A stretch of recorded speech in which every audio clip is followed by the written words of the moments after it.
Hello and welcome to listening to the radio.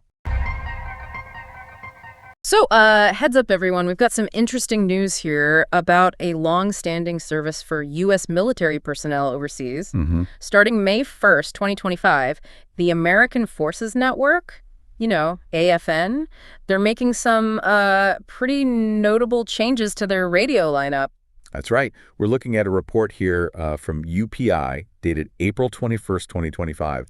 It details the official announcement straight from the Department of Defense. Okay, so official word then. Exactly. And this isn't just like a minor adjustment. It really touches on how service members abroad get their news, their entertainment, that connection to home. Yeah, that connection piece feels really important. So if you're interested in understanding those support systems for the military community, this is definitely something worth digging into. Totally. It's a core part of that overseas experience for many. Okay, let's get into the specifics there. What exactly is on the chopping block? What's being removed? All right, so the announcement clearly states 4 radio programs are being discontinued. That's AFN Legacy, Freedom Rock, The Blend, and Joe Radio. Those sound like some established names. Anything else? Yes, also commercially produced podcasts. They won't be available anymore on the AFN Go audio streaming service. Okay, wow. That feels like quite a bit. So what's left? What can people still tune into? Well, the core audio services are sticking around. They emphasize that the top-rated music, entertainment, and news channels, those are still going to be on the AFN Go app. Okay, so the app is key. Very key.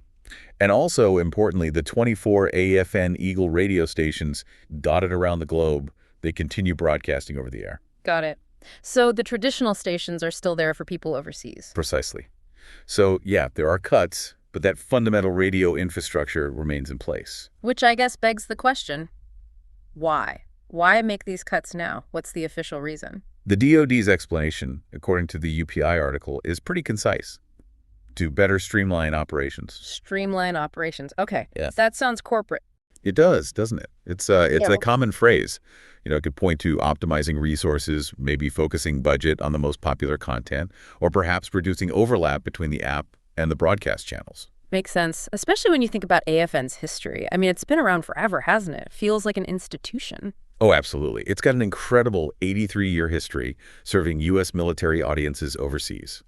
It actually started life as the Armed Forces Radio Services way back on May 26, 1942. 83 years. Wow. Yeah. And the name changed a couple of times. It was Armed Forces Radio and Television Service for a long stretch from 54 to 2009, then became AFN. That kind of longevity tells you something about its value. I bet. And its mission has probably stayed pretty consistent, right? Keeping people connected. For sure. I mean, entertainment is obviously a big part, but it goes much deeper. AFN plays a real role in boosting morale, helping with retention and recruitment, even safety and security info. Right. Their motto, "We bring you home," I think that really captures it, providing that sense of connection when you're far away. Yeah. It's easy to forget now with the internet and everything, but getting broadcasts out back then, especially during wartime, how did they manage that? Well, the article mentions something pretty cool. During World War II, they used mobile radio vans. Mobile vans, like driving around? Yeah, broadcasting messages to American troops as they moved across Europe. Imagine that. Literally rolling with the front lines to keep soldiers informed. Shows real ingenuity right from the start. That's amazing, actually. And then TV came along later. Yep. Television service kicked off in 1954. Started broadcasting from Limestone Air Force Base up in Maine. And, more recently, they've obviously embraced digital social media accounts, trying to meet service members where they are today. So they have been trying to keep up with how people get their media. You mentioned the AFN Go app earlier. The article talked about its growth. It did. And the growth is pretty substantial. The audience for the AFN Go app jumped by over 30% in just the past year. 30%? That's huge. It really is. And get this, in January alone, users streamed almost 480,000 hours of radio on the app. Wow. That's a lot of listening. It's equivalent to over 54 years of continuous listening, just in 1 month. It really highlights how popular that streaming platform has become. And remember, the app is free, and it has video content, too. And the overall subscriber numbers are pretty high now, too, right? Yeah, the whole military streaming service has cracked 100,000 subscribers worldwide. Okay, 100,000. How does that compare to the number of troops overseas? Good question. So there are roughly 166,000 active duty U.S. troops stationed overseas. That's based on Defense Manpower Data Center figures via USA Facts.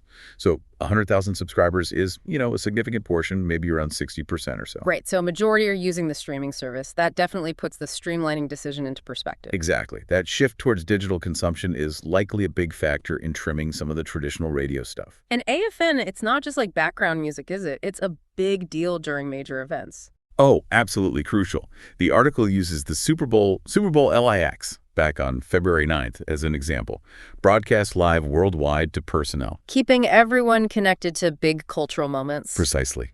They even had pregame stuff and other games on the AFN Now app. It just underlines how AFN provides that shared experience, that slice of normalcy when you're stationed thousands of miles away. So it's entertainment, yes, but also a really vital channel for command information, too. Exactly that. The Army itself has pointed out, while it's popular for shows and music, it's also a critical tool for commanders, getting essential information out to service members and their families, whether they're on the base or off. It performs that dual role. Okay, let's try and synthesize this then. If we boil it down, what are the key takeaways from this deep dive on the AFN changes? Right. So takeaway one, AFN is cutting back some radio programming for specific channels in those commercial podcasts on the streaming app. Reason being? Officially, streamlining operations. But the AFN Go app and the 24 global Eagle stations, they are definitely continuing. Okay. And the history is important, too. Hugely important. We're talking 83 years of service, a mission covering morale, connection, information. It's not just radio. Got it. And the app growth. Yeah, that massive growth in the AFN Go app audience clearly signals a shift in how troops are consuming media today.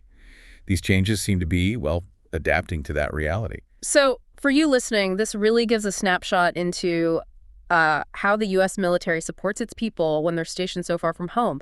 It shows how vital these kinds of connections are. Keeping people informed, entertained, and just feeling linked to what's happening back home. It highlights the role these institutions play. And maybe leaves us with a thought. Yeah, I think it does. It makes you consider this balance, How do established institutions like AFN juggle traditional methods like over-the-air radio with modern streaming demands, especially with such a spread-out audience? Right. It's a challenge lots of media face, but maybe even more critical here. Exactly. And what might these changes signal about the future? Not just for military comms and entertainment, but how organizations everywhere adapt to technology while trying to hold on to their core mission. Definitely something to mull over.